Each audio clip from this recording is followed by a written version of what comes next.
रमन नाम का एक किसान अपने बूढ़े माता पिता के साथ सोमपुर नामक गांव में रहता था। वो बहुत ही बहादुर और मेहनती व्यक्ति था। रमन ज्यादा अमीर नहीं था। उसके पास बस 3 बीघा जमीन थी, जो उसके पूर्वजों से चलकर उस पर आई थी। ऐसे ही एक दिन रमन अपने पिता के साथ खेतों में काम कर रहा था कि तभी उसके पास गांव का साहूकार दुष्यंत सिंह आता है। ए रमन, समझ में नहीं आता क्या तुझे? आज दूसरी बार आ रहा हूँ यहाँ, तीसरी बार नहीं आऊंगा। तुझे इस खेत की जो कीमत मिल रही है वो लेकर खाली क्यों नहीं करता? मान ले, वरना अंजाम बुरा होगा। जो कह रहा हूँ वो मान ले, वरना अंजाम बहुत बुरा होगा। साहूकार के मुंह से ये बात सुनकर रमन के पिता डरकर रमन से कहते हैं, देख बेटा रमन, साहूकार बहुत खतरनाक आदमी है। इसकी पहुंच ऊपर तक है। इसकी बात मान लेते हैं बेटा। जब गांव में किसी की हिम्मत नहीं होती उसके खिलाफ बोलने की, तो हम क्या ही कर लेंगे। हाँ बे रमन, अपने बूढ़े पिता की बात मान ले, इसमें ही तेरी भलाई होगी। ये आप क्या कह रहे हैं पिताजी? मुझे कोई फर्क नहीं पड़ता गांव वालों के बोलने या ना बोलने से। मैं इस साहूकार से बिल्कुल नहीं डरता। ये वो जमीन है जहां हमारे पूर्वजों ने मेहनत कर कर हमारा परिवार पाला है। ये जमीन हमारी माँ समान है। चंद रुपयों की खातिर मैं इसे बेच दूं? हरगिज नहीं। रमन गुस्से से साहूकार की ओर देखकर बोला, अरे ओ साहूकार, ये गीदड़ भभकिया गांव वालों को देना। मैं नहीं डरता तेरी इन धमकियों से, समझा? ये सुनकर साहूकार का नौकर शेरू गुस्से से तिलमिला उठा और रमन की ओर देखकर बोला, अबे साले, खुद को 30 मार खा समझता है क्या? अभी उतारू तेरी गर्मी। अरे बेटा शेरू, नान शेरू रख लेने से कुत्ता शेर नहीं हो जाता। रहेगा तो तू इस साहूकार का कुत्ता ही। अबे हम किसान हैं, किसान, समझा? तपती दोपहर में हल चलाना जानते हैं और धरती का सीना चीरकर फसल उगाते हैं। और रही तेरी गर्मी उतारने की बात, तो मैदान में अभी आ जा। दोनों को अचार की तरह फाड़ कर यहीं पर सुखा डालूंगा। ये सुनकर साहूकार को गुस्सा आ गया और वो रमन की ओर देखकर बोला, ठीक है बेटा रमन, तूने जो मेरा अपमान किया है, इस अपमान की कीमत तुझे चुकानी होगी। चल शेरू। इतना कहकर साहूकार वहाँ से चला जाता है और रमन भी अपने पिता के साथ घर पर लौट आता है। घर पर आकर रमन के पिता के चेहरे पर चिंता देख रमन की माँ ने पूछा, क्या हुआ जी? कोई बात है क्या? परेशान क्यों लग रहे हैं आप? अरे क्या बताऊं सुमित्रा, आज फिर साहूकार खेत पर आया था। रमन के पिता उसकी माँ को सारी बात बताते हैं। ये सुनकर रमन की माँ परेशान हो जाती है और रमन से बोलती है, बेटा ये तूने क्या किया? क्यों बेवजह साहूकार से दुश्मनी मोल ले रहा है? अगर उसने तुझे कोई नुकसान पहुंचा दिया तो हमारा क्या होगा? उसे वो जमीन दे दे। क्या माँ, तुम भी? हम उस साहूकार को जमीन नहीं देने वाले, बस बात खत्म। इतना कहकर रमन गुस्से से घर से बाहर चल दिया।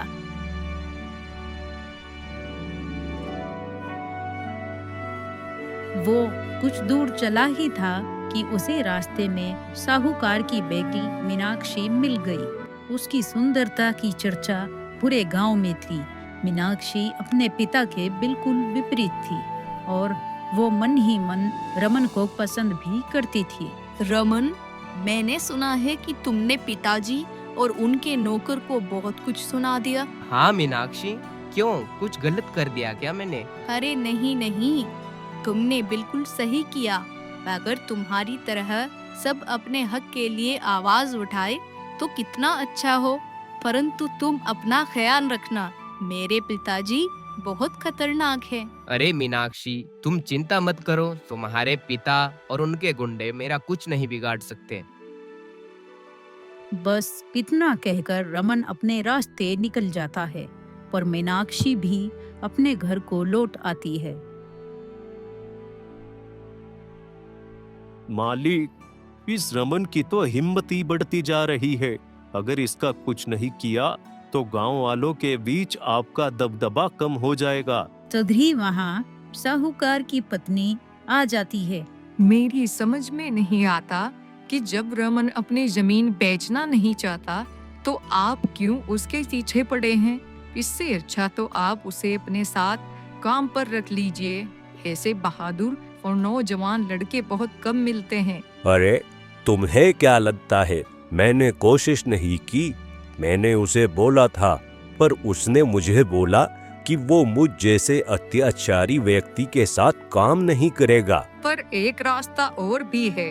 हमारी बेटी मीनाक्षी और रमन शायद एक दूसरे को पसंद करते हैं। इससे अगर कुछ हो जाए तो। बकवास बंद करो। क्या खिचड़ी पकाए जा रही हो दिमाग में? मैं उस बगावती किसान के हाथ में अपनी बेटी का हाथ हरगिज नहीं दूंगा। तभी मीनाक्षी भी आ जाती है। पिताजी, जब रमन आपको अपना खेत बेचना नहीं चाहता तो आप क्यों उसके पीछे पड़े हो? पूरे गांव में वो अकेला तो एक अच्छा इंसान है। बस बिल्कुल चुप रहो। मुझे पता है तुम ये सब क्यों बोल रही हो। जो तुम मन में ख्वाब सजा कर बैठी हो उन्हें निकाल कर फेंक दो।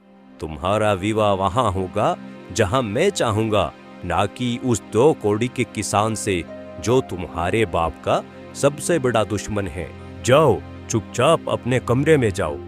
मीनाक्षी चुपचाप अपने कक्ष में चली गई और गहरी सोच में डूब गई।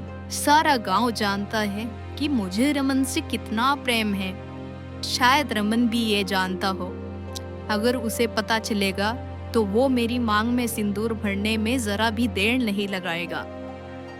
दूसरी तरफ साहूकार आग बबूला हो रहा था। शेरू, अब बस बहुत हो गया। आज रात वो रमन अपने खेत पर रुकेगा। तुम अपने आदमियों के साथ जाकर उस रमन को खत्म कर दो। आसपास जंगल है और जानवरों का खतरा भी है। अगली सुबह गांव में ये खबर फैला देना कि जंगली जानवरों ने हमला किया है। इससे हमारे ऊपर कोई शक भी नहीं आएगा।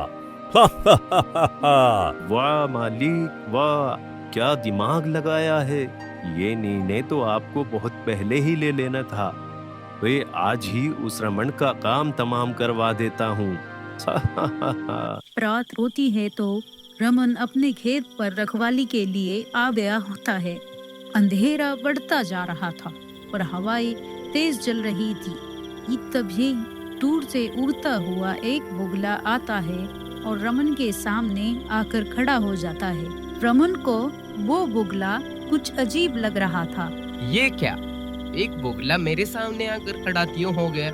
रमन ने इतना बोला ही था कि वो बुगला इंसानी आवाज में बोल पड़ता है। रमन, तुम्हें अपनी जान बचानी होगी। साहूकार ने अपने लोगों को तुम्हारी हत्या करने भेजा है। एक बुगले को इंसानी आवाज में बोलता देख रमन को बहुत हैरानी होती है। ये क्या, इंसानी आवाज में कैसे बोल सकता है तू? कहीं तू बुगले की शक्ल में कोई चुड़ैल तो नहीं? मैं तुम्हारी जान बचाने आया हूँ और तुम मुझी पर शक कर रहे हो। अरे मैं तुझ पर भरोसा कैसे करूं? बुगले कौन सा इंसानी भाषा में बोलते हैं? समय आने पर तुम्हें सब कुछ पता चल जाएगा, पर फिलहाल तुम अपनी जान बचाओ और अब से शाम के बाद खेत पर मत रुकना, क्योंकि साहूकार तुम्हें जान से मारना चाहता है। इतना कहकर वो बुगला वहाँ से उड़कर चला गया और रमन ने भी देरी ना करते हुए घर की तरफ कदम बढ़ाए।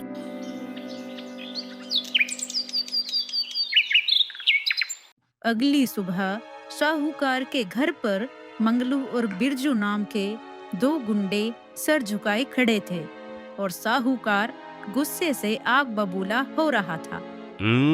खाली हाथ लौट आए निकम्मो। है कोई जवाब तुम्हारे पास? मालिक, यकीन करो, हमने पूरी रात खेत पर इंतजार किया, लेकिन वो रमन वहाँ आया ही नहीं। ये कैसे हो सकता है?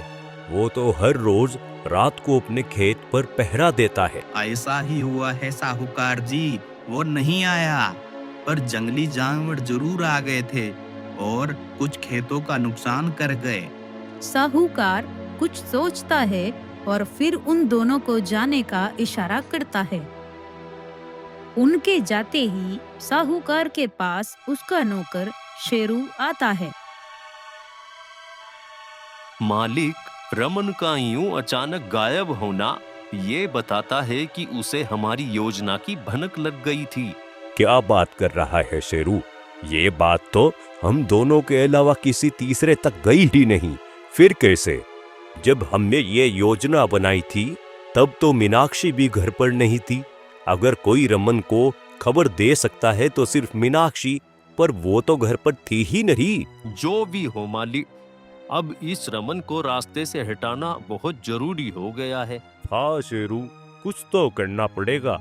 रमन जब खेतों पर पहुंचता है तो वो देखता है कि वो बुगला पहले से ही वहाँ बैठा हुआ है। तुम्हारा बहुत बहुत धन्यवाद। तुम्हारी वजह से मेरी जान बच गई। साहूकार के गुंडे तो सच में खेतों की ओर आ रहे थे। मैंने छुपकर देखा था। तुम मुझे अपने बारे में बताओ, तुम कौन हो? मेरी कहानी जाननी है तो यहाँ से कुछ दूर पश्चिम के जंगल में बड़े वृक्ष के नीचे उन तपस्वी के पास जाओ, और जब उनके पास पहुँच जाओ तो उन्हें मेरे बारे में, यानी बोलते हुए बुगले के बारे में बताना कि कैसे मैंने तुम्हारी जान बचाई थी। बुगला इतना कहकर फिर से वहाँ से उड़कर चला जाता है। रमन को कुछ भी समझ नहीं आता, पर वो बस उस बुगले की कहानी को जानना चाहता था और इसीलिए वो जंगल की ओर चल देता। चलते चलते वो जंगल में पहुंच गया और उसे एक पेड़ के नीचे बैठे हुए तपस्वी दिखाई दिए। प्रणाम साधु महाराज, मेरा नाम रमन है और मैं एक किसान हूँ, और मुझे उस बोलने वाले बुगले ने आपके पास भेजा है। उसी ने मेरी जान भी बचाई है। रमन ने सारी बात साधु को बता दी। पूरी बात जानकर साधु हंसने लगे और बोले, आखिर उस शैतान बुगले को अकल आ ही गई। तुमने गांव की सारी बात बताई। इससे एक बात तो साफ है कि साहूकार की बेटी मीनाक्षी अपने पिता से बिल्कुल अलग है, और एक और बात कि वो तुमसे प्रेम करती है पर तुम्हें बताने से डरती है। क्या तुम भी उस लड़की से प्रेम करते हो?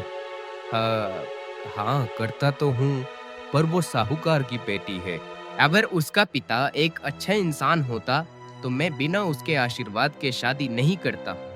तो ठीक है, अगर वो लड़की तुमसे अपने प्रेम का इजहार करती है तो मैं स्वयं तुम दोनों की शादी कराऊंगा, और जब तुम दोनों की शादी हो जाएगी तब तुम्हें उस बुगले से आशीर्वाद लेना होगा, जिसके बाद वो अपने असली रूप में आ जाएगा। क्या आप सच कह रहे हैं महाराज? तो ठीक है, जब मीनाक्षी हमसे प्रेम का इजहार करेगी तो आप ही हमारी शादी संपन्न कराएंगे। इतना कहकर रमन गांव की ओर चल देता है।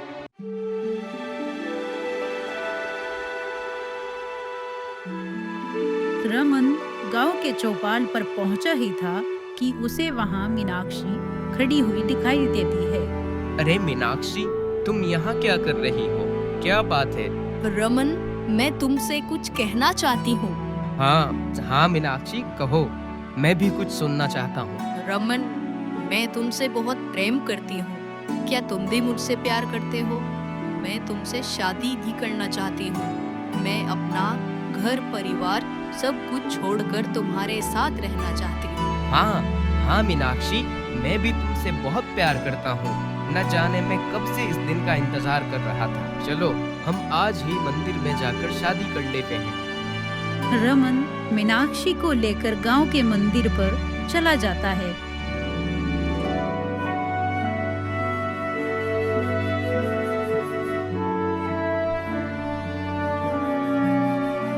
वो साधु महाराज और बुगला भी वहीं आ गए होते हैं और शादी की तैयारी शुरू होती है। उन दोनों की शादी की खबर साहूकार को लगती है। साहूकार गुस्से में अपने आदमियों के साथ मंदिर की ओर चला आता है।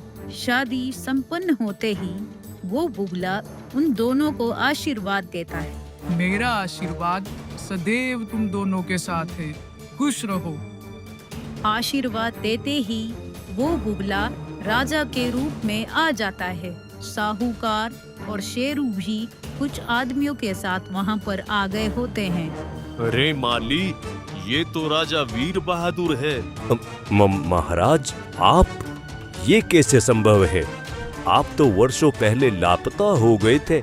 हाँ दुष्ट, मैं सचमुच वर्षों से गुम था, परंतु यह है मेरी तपस्या का परिणाम है कि मुझे शाप मिला और मुझे बुगले का रूप धारण करना पड़ा।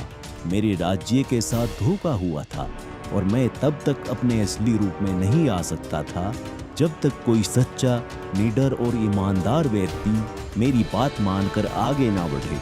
और आखिर वो व्यक्ति मुझे मिल ही गया, जो रमन था। इसने अन्याय के आगे झुकने से इनकार कर दिया और अपने पूर्वजों की जमीन बचाने के लिए जान की बाजी लगाने से भी नहीं डरा। इसी कारण मैं अपने असली रूप में आ पाया हूँ। दुष्यंत सिंह, तूने गांव वालों को लूटा, उनकी जमीनें छीन ली और निर्दोषों की जान भी ली। अब तुझे तेरे अपराधों की सजा मिलकर रहेगी। नहीं नहीं महाराज, मुझे क्षमा कर दीजिए। मैं लालच में अंधा हो गया था। तेरे पाप इतने बड़े हैं कि क्षमा का अधिकारी नहीं है तू, परंतु तेरे अपराधों का दंड अब गांव वाले ही तय करेंगे। गांव वाले, जो साहूकार के डर से चुप थे, राजा की उपस्थिति देखकर साहूकार और शेरू को पकड़ लेते हैं। राजा वीर बहादुर आदेश देते हैं कि साहूकार की सारी जमीन और धन गांव वालों को लौटा दिया जाए। शेरू और उसके जैसे गुंडों को दंडित कर गांव से बाहर निकाल दिया जाता है। आज से सोमपुर गांव पर मेरा आशीर्वाद रहेगा। रमन और मीनाक्षी इस गांव की रक्षा करेंगे। ये दोनों न्याय और प्रेम के प्रतीक बनेंगे। सच्चाई, साहस और प्रेम के सामने कितना भी बड़ा अन्याय क्यों न हो, टिक नहीं सकता।